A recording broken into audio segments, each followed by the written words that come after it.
Antonio, which is a really touristy town, and it's a really small town. We're pretty much in the town of Costa Rica's most visited national park. It's absolutely beautiful here, lots of greenery, lots of flowers, lots of exotic animal life.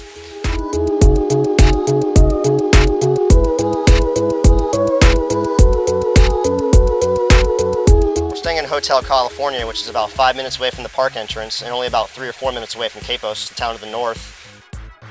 It's absolutely beautiful grounds, really well kept. The staff is super friendly.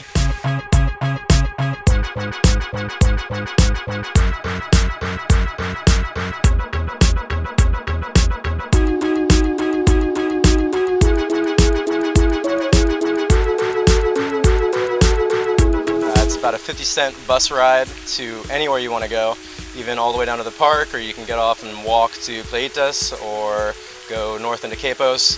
If I ever came back, this is definitely the place that I'd want to stay.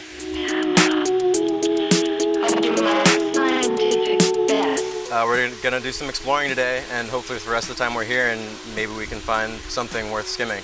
Around here there's not much to choose from, so the only other option pretty much is to go into Tulemar, which is like this fancy resort or whatever that built all around pretty much the only decent entrance into the beach. And the other way to get there is you have to drive through this dirt road and then hike through some private property and finally make it to like one of their jungle trails, which takes you down to the beach.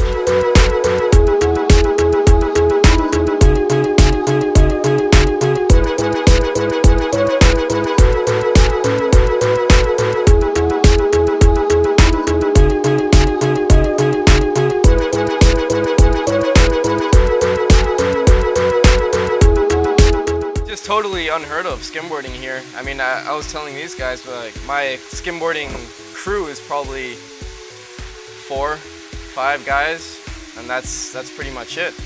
So we haven't had the best luck in the park. We weren't actually granted access to it, which would have made things a lot easier. So we did the after hours and the before hours, sneaking in and out. We went in, and this is my first time in Costa Rica, and I really had no idea that, that the spot that we were looking for would be no more than 200, 300 feet around the rocks from where we were. We were actually sitting out of the park waiting for people to stop coming in, waiting for the guards to go home, and we scurried across, and we saw the waves, and it was even better than it was yesterday.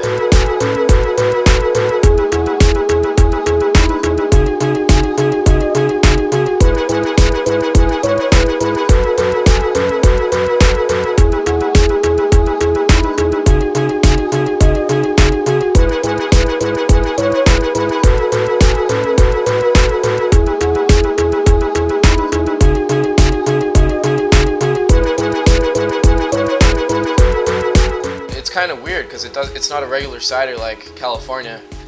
This cider is coming in, there's our like little rock island, so the wave kind of wraps around behind it and then pushes in from the side. So it's not really bouncing off anything, it just is deflected by a little island rock.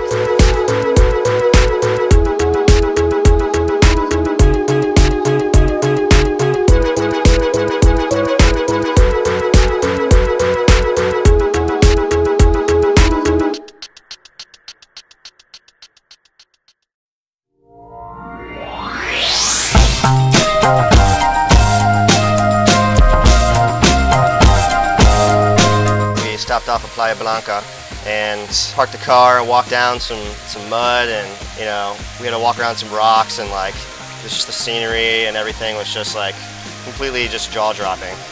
And we came around the beach, and all of a sudden we just heard it before we even saw it, and we just started smiling right away. I mean, we knew we found a great spot. We got there just before the tide, and we really got lucky with it. I mean, I don't think we could have found a better spot in that day.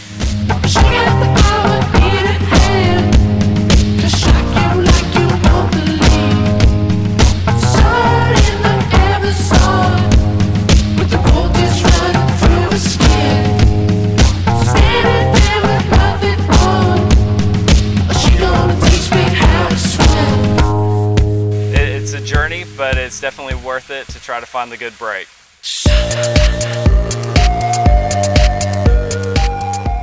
We had the opportunity to take a boat ride around some of the coastline around Manuel, Antonio.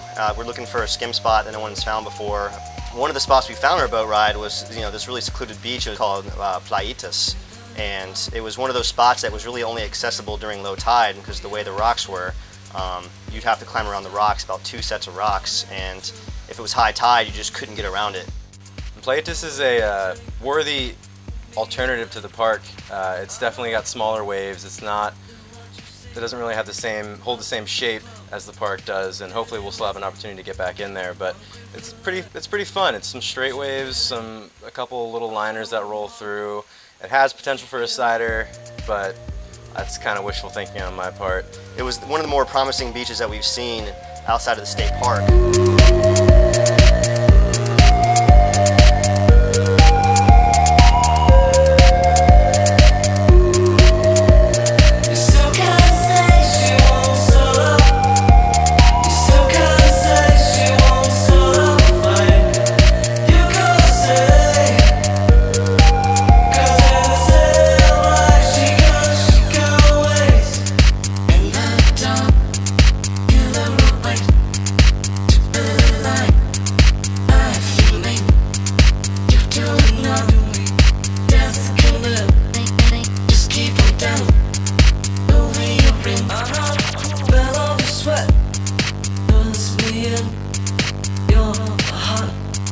It's definitely a learning curve from my home break in Florida, but definitely a good experience. Awesome to be able to hang out underneath the canopy in the shade and just take off for whatever wave we see out there. Playitas is one of the only beaches that we've really found that holds a candle to what skim lies in Manuel Antonio Park.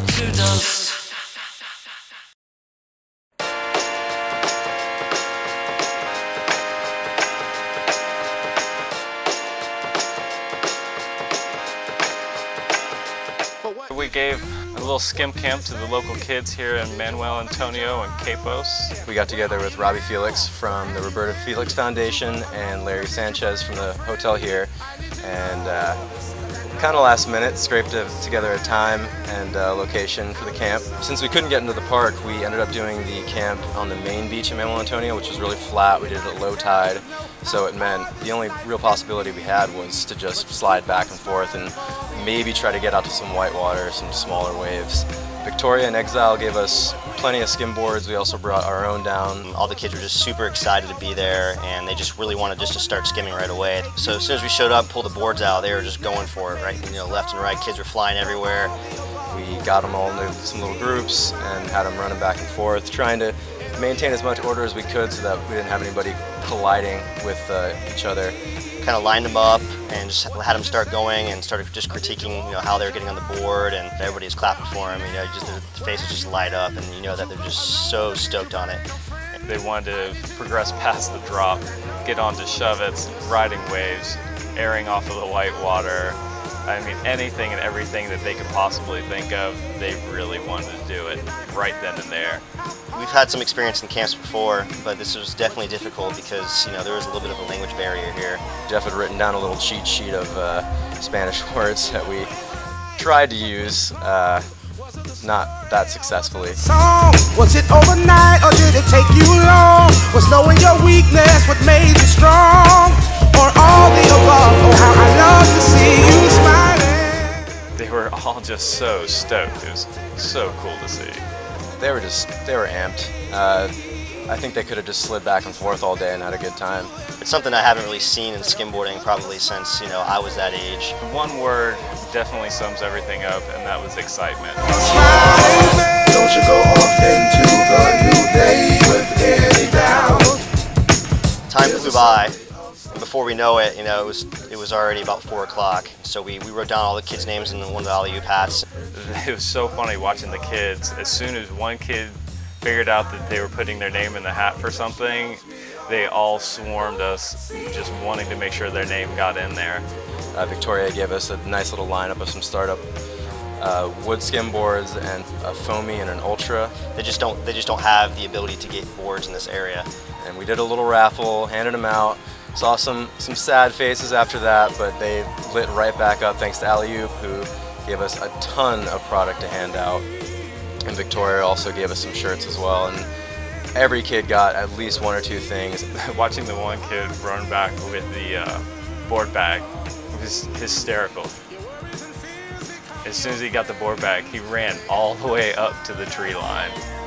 It was so cool to watch.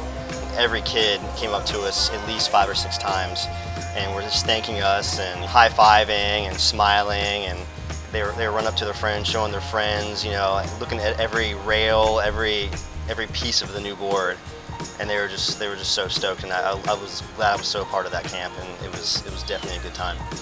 The rush we got from that was probably the most excited I was on the entire trip.